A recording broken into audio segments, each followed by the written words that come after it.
नमस्कार, मैं हूं निकिता रस्तोगी। आप देख रहे हैं डीएनपी इंडिया। 18वीं लोकसभा के स्पीकर पद का चुनाव हो गया है। बीजेपी सांसद ओम बिरला ने एक बार फिर ये कुर्सी अपने नाम कर ली है। कल ही विपक्ष ने समर्थन देने से इनकार करते हुए के सुरेश को ओम बिरला के खिलाफ उतारा था, लेकिन आज ओम बिरला ने ये चुनाव जीतकर एक बार ये पद अपने फिर नाम कर लिया है।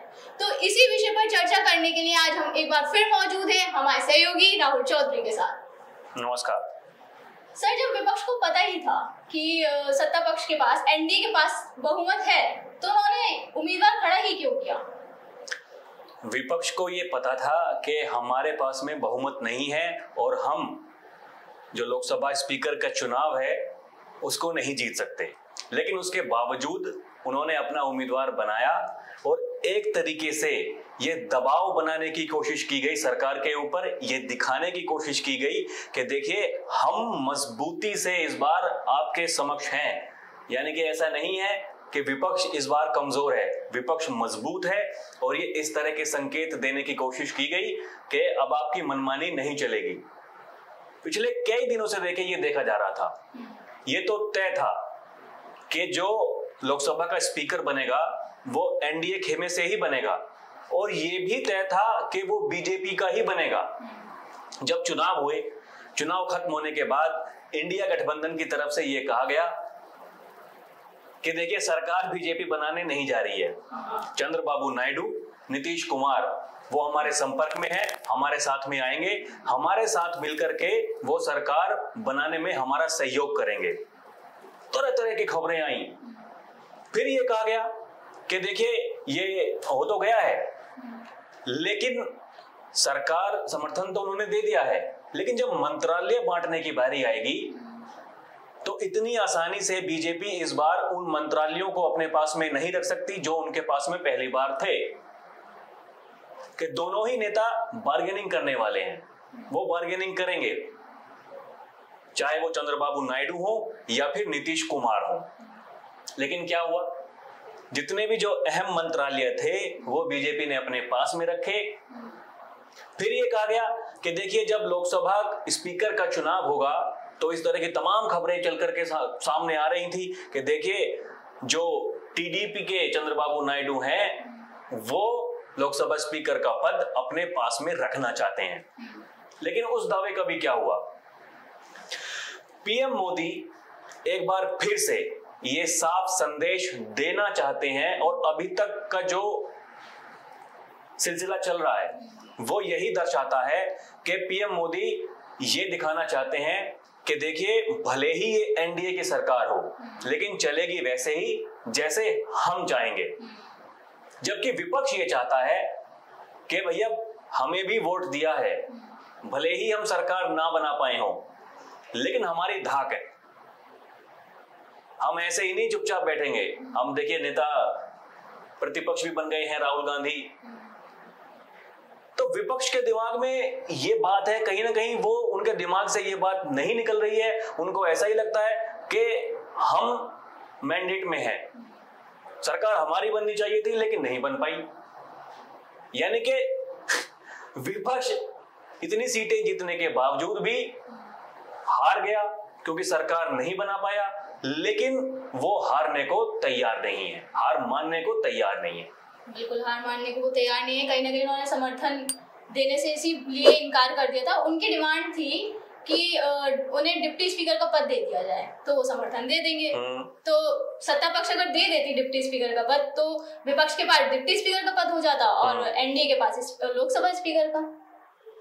देखिए ये जब दोहरे मापदंड वाली बातें होती है ना तो ये चलती नहीं है। विपक्ष को ये भी देखना चाहिए कि जहां जहां उनकी सरकारें हैं तो क्या उन्होंने जो डिप्टी स्पीकर का पद है वो दिया हुआ है विपक्ष को। मैं आपको सिलसिलेवार बताता हूं। पश्चिम बंगाल में किसकी सरकार है, टीएमसी की, स्पीकर भी उन्हीं का, डिप्टी स्पीकर भी उन्हीं का। तमिलनाडु की बात कीजिए, डीएमके की सरकार है, स्पीकर भी उनका, डिप्टी स्पीकर भी उनका। उसके बाद में आप कर्नाटका चले जाइए, कांग्रेस की सरकार है, उन्हीं का स्पीकर उन्हीं का डिप्टी स्पीकर। केरला में चले जाइए, वामखेमे की सरकार है, उन्हीं का स्पीकर उन्हीं का डिप्टी स्पीकर। तेलंगाना जहां पर कांग्रेस राज करती है, उन्हीं का स्पीकर और डिप्टी स्पीकर वहां पर वैकेंट है। ठीक है, उसी तरीके से आप झारखंड चले जाइए, वहां जेएमएम और जो कांग्रेस है उनकी सरकार है, वहां भी यही हाल है, उन्हीं का स्पीकर है, डिप्टी स्पीकर कोई है नहीं। इसके बाद में आप पंजाब चले जाइए, आम आदमी पार्टी का स्पीकर है, डिप्टी स्पीकर भी उन्हीं का ही है। दिल्ली में वही हाल है। उसके बाद में हिमाचल प्रदेश में कांग्रेस की सरकार है, वहां भी वही हाल है। तो यानी कि जब आप उस चीज को फॉलो नहीं कर रहे हैं, जब जहां जहां आपकी सरकार है वहां आप ही के स्पीकर, आप ही के डिप्टी स्पीकर, तो आप इस चीज को कैसे मतलब डिफाइन कर सकते हैं? आप कहीं ना कहीं तो आपको भी ये जनता जब जवाब मांगती है तो ये बातें चलनी चाहिए ना कि भाई कैसे होगा। आपको पहले तो आप स्पीकर ही मांग रहे थे, आप सोच रहे थे कि भाई हाँ हम जैसे तैसे कर करा के स्पीकर बना लें, विपक्ष मजबूत है, स्पीकर हमारा होना चाहिए, कम से कम डिप्टी स्पीकर तो बनना चाहिए। यही बात तो राहुल गांधी ने कही कल जब मीडिया के सामने आए। मीडिया के सामने आने के बाद उन्होंने कहा कि देखिए खड़गे जी से बात की थी राजनाथ सिंह जी ने, उन्होंने कहा था कि भाई आप हमारा समर्थन कीजिए, तो हमने सब ने मिलकर के समर्थन देने की बात कही, लेकिन राजनाथ जी ने कहा था कि हम पलट के फोन करेंगे, लेकिन उनका फोन नहीं आया। जब राजनाथ जी से यह सवाल किया गया तो उन्होंने कहा कि देखिए खड़गे जी वरिष्ठ नेता हैं, इस तरह की बात नहीं करनी चाहिए। मैं 3 बार उनको फोन किया था, लेकिन सहमति नहीं बन पाई। सहमति इसलिए नहीं बन पाई क्योंकि मैं फिर से देखिए वही बात कह रहा हूं कि मोदी जी के काम करने का तरीका वही है। वो जिस तरीके से उन्होंने जो अहम जो मंत्रालय थे वो अपने पास में रखे हैं, वो ये दिखाना नहीं चाहते। विपक्ष ये बार बार साबित करना चाह रहा है कि इस बार एनडीए की क्योंकि सरकार है तो जिस तरीके से सरकार पहले चली थी वो नहीं चलेगी। राहुल गांधी कई बार ये कह चुके हैं कि मोदी घबराए हुए हैं, डरे हुए हैं, लेकिन मोदी ये दर्शाना चाहते हैं कि मैं घबराया या फिर डरा हुआ बिल्कुल भी नहीं हूं। भले ही हमारे पास में बहुमत ना हो, एनडीए का बहुमत है, लेकिन उसके बावजूद भी क्योंकि बीजेपी सबसे बड़ी पार्टी है, 240 सीटें हमारे पास में है, हमारे अनुसार क्योंकि हम नेतृत्व कर रहे हैं एनडीए का, तो हमारे अनुसरण में ही एनडीए के सारे घटक दल रहेंगे और हमारे अनुसार ही काम होगा। ये विपक्ष तो लगातार देखिए संविधान को लेकर भी आरोप लगाता हुआ है कि एनडीए की सरकार में संविधान खतरे में है। भाई अगर हम बात करें कल के सत्र की, तो वहां पे भी राहुल गांधी और अखिलेश यादव संविधान की कॉपी लेकर शपथ लेते हुए नजर आए। क्या दर्शाना चाहते हैं वो इससे लोगों को? वो दर्शाना ये चाहते हैं, देखिए इस चुनाव में जितने भी सारे के सारे जो एग्जिट पोल्स थे वो फेल हो गए। वो किस लिए फेल हो गए? इसी संविधान के कारण। जो अगड़ी जातियां हैं उन्होंने तो वोट पहले की तरह ही दिया बीजेपी को, थोड़ा बहुत वहां पर डेंट हुआ, लेकिन जो पिछड़ी जातियां हैं, जो दलित हैं, जिनको संविधान या फिर कहें तो आरक्षण से जिनको फायदा मिला, वो बीजेपी से कट गए। उन्होंने वोट दिया इंडिया गठबंधन को, और यही वो वजह है कि इंडिया गठबंधन उस मुकाम तक पहुंच सका कि उसने लोकसभा स्पीकर पद के लिए अपना उम्मीदवार खड़ा कर दिया। यह 1952 के बाद में पहला ऐसा मौका है जब विपक्ष ने अपना उम्मीदवार खड़ा कर दिया हो, जब चुनाव हुआ हो। तो वो संविधान इसीलिए लेकर के सामने जा रहे हैं कि देखिए भैया आपने वोट दी थी, संविधान हमारे हाथ में है, संविधान को हम खत्म नहीं करने देंगे। कि बार बार ये दर्शाने की कोशिश की जा रही है कि जो वोट बैंक उनके साथ में जुड़ा है, जो बीजेपी से छिटक करके वोट बैंक चला गया है इंडिया गठबंधन के पास में, या कहें तो एनडीए से छिटक करके चला गया इंडिया गठबंधन के पास में, वो अब उसे, क्योंकि अब विधानसभा चुनाव भी हैं 3 राज्यों में इसी साल है, फिर अगले साल भी चुनाव होने हैं विधानसभा के, तो वो खासकर देखिए सबसे ज्यादा जो नुकसान हुआ वो यूपी में हुआ, महाराष्ट्र में हुआ। तो महाराष्ट्र में चुनाव है, उसके बाद में यूपी में भी 3 साल बाद में चुनाव है। कहीं ना कहीं जो इंडिया गठबंधन जो यूपी में देखिए कांग्रेस और समाजवादी पार्टी हैं, वो अपना एक सेट करना चाहते हैं प्रोग्राम के, देखिए हम अब हमारे जो वोट बैंक हमें ये मिल चुका है, इसको हम अपने हाथ से छिटकना नहीं देना चाहते हैं। और ये संदेश एक देने की कोशिश की जा रही है कि हमने संविधान को बचाया है। अगर आप बीजेपी को पूर्ण बहुमत से इस बार लेकर के आ जाते तो ना तो संविधान बचता ना आरक्षण बचता। मैं बात करें अगर ओवैसी की, तो वो तो संसद में जय फिलिस्तीन के नारे लगाते हुए नजर आए। भाई अगर तुम्हें फिलिस्तीन के नारे लगाने तो वही चले जाओ, भारत में रहना क्यों है फिर? देखिए जो कल का जो दृश्य था उसके बाद में ये कहा भी गया कि जो फुटेज है जो संसद की उसमें से इस चीज को कटवा दिया जाएगा, लेकिन उसके केवल कटने से ये सॉल्यूशन नहीं है इस चीज का। ये वाकई में ही एक बहुत ही गलत एक हरकत है और इस तरह की हरकत पर कोई ना कोई संज्ञान लेने की आवश्यकता है, नहीं तो कल को फिर फर्क ही क्या रह जाएगा। उसका कोई मतलब ही नहीं था। संसद में जय फिलिस्तीन के नारे लगाना क्या दर्शाना चाहते हैं उससे कुछ समझ में ही नहीं आया कुछ। वही तो वो देखिए केवल अपने वोट बैंक के लिए कर रहे हैं सब कुछ, यही तो हुआ था। केवल अपने वोट बैंक के लिए सारी चीजें की जाती हैं। वही चीजें अगर कोई दूसरा करे तो वो गलत कर रहा है, अगर वो अपने आप खुद करते हैं तो आप कुछ नहीं कर रहे हैं। तो ये दर्शाने की कोशिश की जा रही है कि हाँ देखिए अपने समुदाय को एक साधने की कोशिश की जा रही है कि हम ही तुम्हारे साथ में हैं। कहीं ना कहीं ओवैसी भी तो आगे बढ़ना चाहते हैं, वो भी तो ये चाहते हैं। देखिए इस चुनाव में जो अल्पसंख्यक समुदाय है उसने वोट किया है इंडिया गठबंधन को। कई सीटों पर समीकरण बिगाड़ने की कोशिश की गई ओवैसी के द्वारा, लेकिन ऐसा हुआ नहीं। लोगों ने वोट दिया इंडिया गठबंधन को ही। वो भी अपनी राजनीति कर रहे हैं, उनको भी वोट चाहिए, उनको भी बनना है देश का प्रधानमंत्री।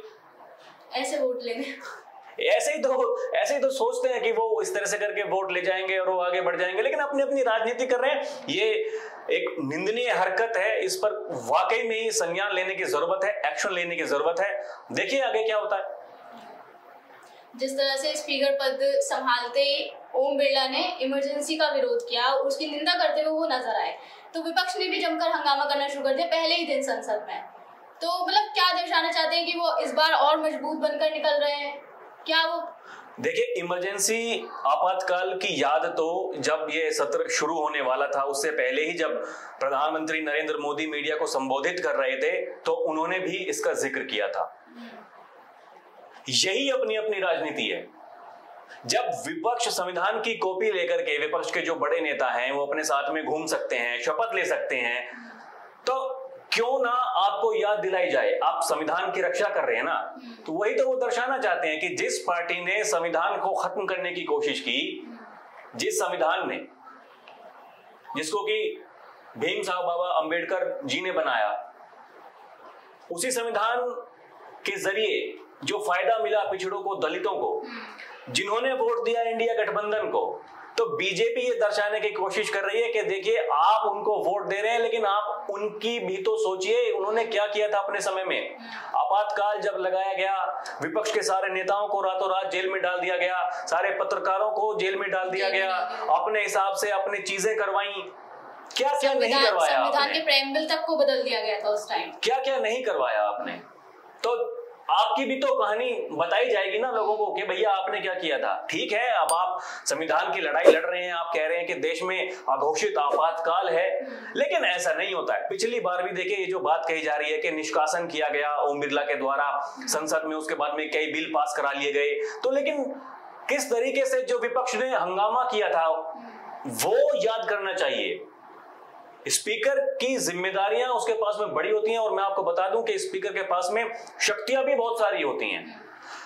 सुप्रीम कोर्ट भी उस मामले में हस्तक्षेप नहीं कर सकता जितनी शक्तियां स्पीकर के पास में हैं, लोकसभा के अध्यक्ष के पास में हैं। ये संविधान से ही तो आई हैं, बीजेपी ने तो ये बनाई नहीं है, पहले से चलता आ रहा है। उसके पास में है शक्तियां। जब वो बाहर कोई भी हो, जो लोकसभा का अध्यक्ष है, स्पीकर है, आपको ये कहेगा कि भैया ठीक है, आप देखिए तख्तियां लेकर के जाना, आप हंगामा प्रदर्शन करना है, बहुत सारे ऐसे मंच हैं, आप वहां पर जाइए, प्रदर्शन कीजिए। संसद क्या प्रदर्शन करने के लिए है?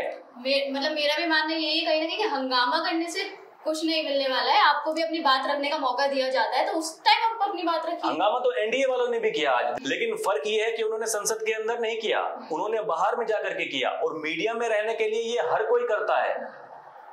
उन्होंने भी याद दिलाया कि देखिए आप जो दुहाई देते हैं संविधान की, आरक्षण की, लेकिन आपने क्या किया था, आपने संविधान को क्या नहीं कुचला था।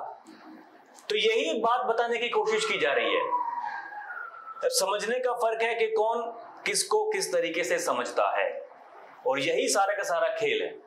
कितने जो एनडीए घटक दल के नेता थे या बीजेपी के नेता थे, उन्होंने ये बाहर आकर के कहा कि देखिए आप तो बात करते हैं संविधान को बचाने की, लेकिन जब आपने संविधान को कुचला था तब क्या हुआ था।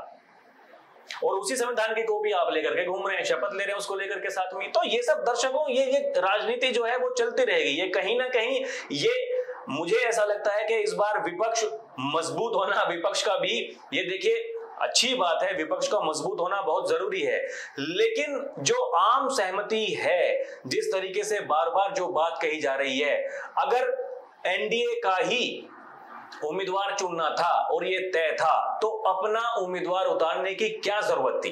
ये केवल एक मनोवैज्ञानिक दबाव बनाने की कोशिश है, इससे ज्यादा और कुछ नहीं। विपक्ष हार मानने को अपनी तैयार नहीं है।